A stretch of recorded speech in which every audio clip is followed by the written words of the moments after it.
Lors du récent congrès de la Fédération professionnelle des journalistes du Québec, le ministre de la Culture et des Communications, Maka Koto, a affirmé que ceux qui désirent étudier sérieusement le métier de journaliste doivent se diriger vers Montréal ou Québec. Il s'est cependant rétracté cette semaine en affirmant qu'il n'aurait pas remis en question le programme offert au Cégep de Jonquière.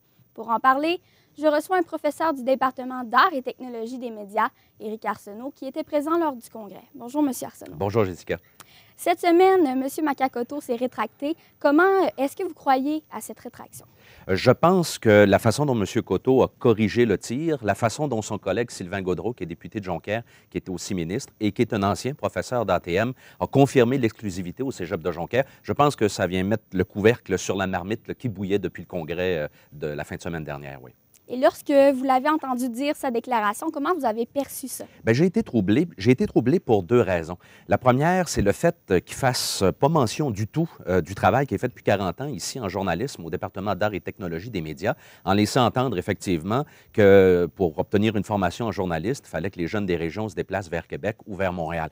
Alors, c'est rigoureusement inexact parce que depuis 40 ans, ici, à Jonquière, on offre une formation qui est reconnue maintenant à l'échelle du Québec, puis même à l'extérieur de ses frontières. Et deuxième des choses, le fait qu'il passe sous silence l'existence même d'ATM, moi, ça m'a troublé dans la mesure où ça laissait peut-être supposer que la formation qui est donnée ici, à ses yeux, n'est pas à la hauteur de celle qui s'offre à Québec ou à Montréal. Et ce qui m'a troublé également, c'est lorsque, à une question que je lui ai même posée au micro après son allocution, il a laissé entendre que si ça n'était que de lui, il aimerait ça qu'il y ait des départements d'art et technologie des médias dans toutes les régions du Québec. Et là, honnêtement, moi, ça m'interpelle parce que le Cégep de Jonquière se bat depuis 40 ans pour conserver l'exclusivité de son programme. Ici, on sait qu'ailleurs, au Québec, il y a des collèges qui font des pressions très intenses. On a réussi à implanter ici quelque chose de différent, un créneau d'excellence. Et à mon avis, étendre cette formation-là ailleurs au Québec, ça viendrait mettre en péril carrément l'existence d'ATM.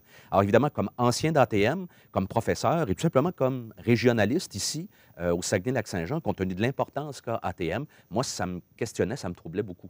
Et comme vous venez de le dire, vous vous êtes levé pour lui poser une question. Ça a été quoi cette question-là? Bien, essentiellement pour lui rappeler qu'à Jonquière, il y a depuis 40 ans une formation ici qui fait l'envie, qui est la référence à l'échelle du Québec, pour, en tout cas, lui demander de préciser sa pensée, que j'espérais pas que la façon dont il n'avait pas parlé d'ATM, c'était pas une façon de dire que la formation ici n'était pas à la hauteur. Puis, même à la fin de mon intervention, je l'ai même invité à venir nous visiter ici à Jonquière, qu'on puisse lui montrer de vive voix, puis en temps réel, le genre de formation qu'on offre à nos étudiants en journalisme.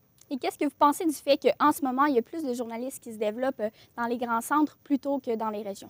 Bien, en fait, numériquement, c'est sûr. Puis il faut bien prendre conscience d'une chose, c'est que la formation qui est donnée ici en ATM, c'est une formation de type technique, collégiale, qui est unique au Québec. Il existe à Québec, à Montréal, dans les facultés universitaires de communication, des études en journalisme, mais qui sont de niveau universitaire. Alors, ces deux formations-là doivent être différenciées. On ne parle pas nécessairement de la même chose par rapport à ça. Ceci étant dit, qu'on veuille étendre cette formation technique ailleurs au Québec, je le disais tantôt, ça risque de poser un problème, ça risque de mettre en péril carrément ce qui se fait ici du côté du Collège de Jonquière. On a réussi au cours des dernières années à inverser un phénomène qu'on connaissait bien, les jeunes des régions qui doivent quitter pour l'extérieur pour leurs études. On a réussi à inverser cette tendance-là avec ATM et avec d'autres programmes exclusifs en région.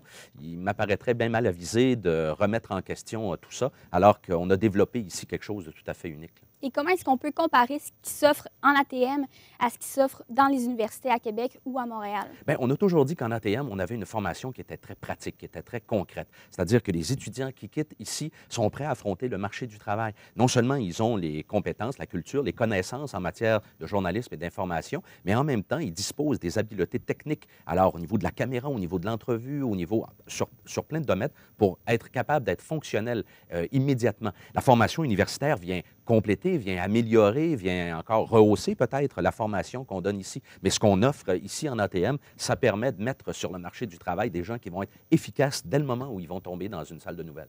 Et pourquoi c'est important de se battre pour l'exclusivité d'ATM? Pourquoi? Parce qu'ici, on a développé au cours des 40 dernières années quelque chose qui est unique au Québec. On a développé ici une expertise qui, actuellement, là, a ses lettres de noblesse partout.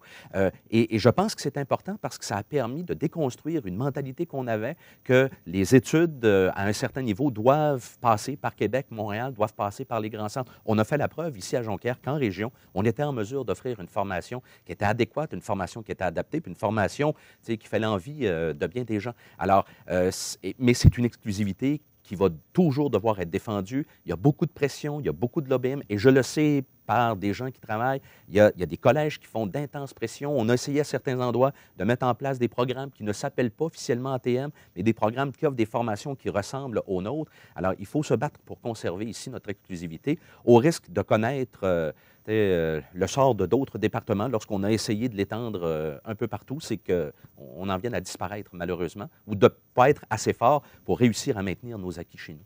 En terminant rapidement, qu'est-ce que vous pensez du fait que le nouveau gouvernement ait remis en question des acquis qu'on avait déjà eus auparavant?